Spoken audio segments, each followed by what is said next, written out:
अस्सलाम वालेकुम नाजरीन, मैं हूं रेहान नसीर और आप देख रहे हैं हमारा यूट्यूब चैनल हकीकत जानो। दोस्तों, पूरी दुनिया के मीडिया पर इस वक्त जो खबर गर्दिश कर रही है वो अमेरिका के अफ़गानिस्तान से इनखला के बाद तालिबान का अफ़गानिस्तान पर तेज़ी से कंट्रोल हासिल करना है। अफ़गानिस्तान का मुस्तकबिल क्या होने वाला है ये तो वक्त के साथ साथ तस्वीर वाज़ेह होती जाएगी। आज की वीडियो में हम जिक्र करने वाले हैं एक ऐसी शख्सियत का जिनको इस वक्त तालिबान का रूह रवां समझा जा रहा है और जिन्होंने कतर के शहर दोहा में अमेरिका तालिबान क़याम अमन के मुआहिदे पर दस्तखत भी किए। मुल्ला अब्दुल गनी बरादर, जो कि मुल्ला बरादर के नाम से भी जाने जाते हैं, का ताल्लुक पोपलज़ई कबीले से है और ये कबीला अफ़गानिस्तान के चंद इंतहाई बाअसर कबीलों में शुमार किया जाता है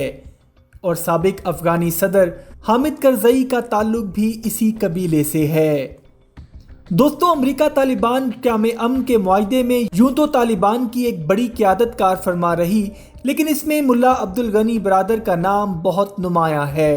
मुल्ला अब्दुल गनी बरादर अमारात इस्लामी अफ़गानिस्तान के नायब अमीर हैं और इनके पास कतर में कायम तालिबान के पॉलिटिकल ऑफिस का ओहदा भी है। मुल्ला अब्दुल गनी बरादर का बुनियादी ताल्लुक अफ़गानिस्तान के जनूबी ज़िला औरक्सान से है, लेकिन वो बहुत अरसा तक माजी की तालिबान हुकूमत के मरकज़ कंधार में मुकीम रहे। मुल्ला अब्दुल गनी बरादर अफ़गानिस्तान में तालिबान कार्रवाइयों के निगरान और तालिबान तंजीम के माली अमूर भी चलाते रहे। मुल्ला अब्दुल गनी बरादर तालिबान तंजीम की बुनियाद रखने वाले मुल्ला उमर के इंतहाई बाएतमाद और करीबी साथियों में शुमार किए जाते थे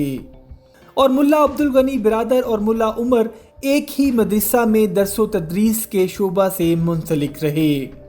और फिर जब मुल्ला उमर ने 1994 में तालिबान तंजीम की बुनियाद रखी तो मुल्ला अब्दुल गनी बरादर इस तंजीम के बानी कायदीन में से थे। मुल्ला अब्दुल गनी तालिबान की माजी हुकूमत में हेरात के गवर्नर और तालिबानी फ़ौज के सरबराह भी रहे। मुल्ला मोहम्मद उमर ने जब अफ़गानिस्तान में तालिबान तहरीक का आगाज़ किया तो मुल्ला बरादर उन चंद लोगों में से थे जिन्होंने बंदूक उठाकर मुल्ला मोहम्मद उमर का हर लिहाज से साथ दिया। 2001 में जब अमेरिका ने अफ़गानिस्तान पर हमला करके तालिबान की हुकूमत को ज़ाइल कर दिया तो मुल्ला अब्दुल गनी बरादर नेटो अफवाज के ख़िलाफ़ जंग में तालिबान के सरबराह बन गए और फिर 2010 में पाकिस्तान अमरीकी मुश्तरका कार्रवाई के नतीजे में मुल्ला अब्दुल गनी बरादर को कराची से गिरफ़्तार कर लिया गया और मुल्ला अब्दुल गनी 24 अक्टूबर 2018 को पाकिस्तान की जेल में 8 साल कैद रहने के बाद रिहा कर दिए गए। 2018 में पाकिस्तान की जेल से रिहाई पाने के बाद मुल्ला अब्दुल गनी बरादर की क़यादत में अमेरिका तालिबान पीस डायलॉग का आगाज़ हुआ, जिसके हर सेशन में मुल्ला अब्दुल गनी बरादर का एक अहम किरदार रहा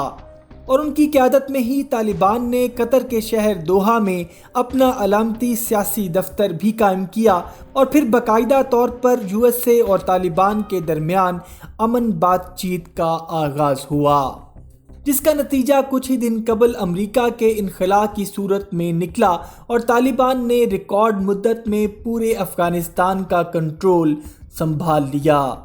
तालिबान के अफ़गानिस्तान पर कंट्रोल संभालने के बाद मुल्ला अब्दुल गनी बरादर को अफ़गानिस्तान का नया सदर मुंतखब किए जाने पर मुख्तलिफ खबर रसां इदारे इत्तफाक कर रहे हैं, लेकिन इसमें कितनी हकीकत है ये वक्त आने पर ही पता चल पाएगा। दोस्तों, आपकी इस वीडियो के बारे में क्या राय है हमें कमेंट सेक्शन में ज़रूर बताइएगा।